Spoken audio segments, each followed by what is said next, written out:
võistlusseeria seis on 3-0, et miks nii on läinud? Me ei oskagi nagu öelda, et mängu algused esimene poolaeg on nii enam-vähem, aga kolmanda veerandaja keskel, ma ei tea, kas tuleb mingi sein ette, mehed väsivad, ma ei oskagi öelda. Võistkonna mäng vist kaob ära ja paar lollust ja nemad saavad vahe sisse. Võib öelda, et Kalevil on parem füüsis, et iga kord Rock 4. veerandajal niimoodi laguneb? Praeguse seisuga tuleb öelda, et on jah. Kas sa enda mänguga seni rahul oled jäänud? No, mängult on paremaks läinud, et punktid punktideks, aga täna ma võisin enda kaitsetööga rahul jääda. Paar lollust tegin küll sisse seal, aga ju ei aidanud siis võistkonda piisavalt, et kaotsime.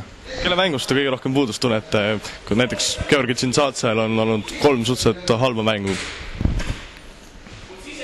Ei oskagi öelda, nagu kelle mängust puudust tunneme, et siin mingi hetk igaüks teeb mingi lolluse, et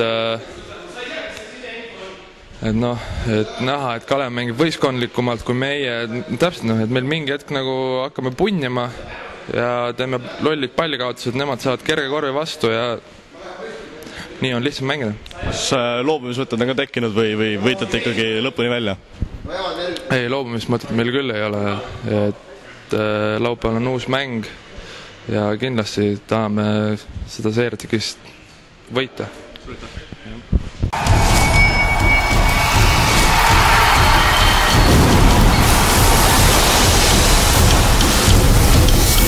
Triobet.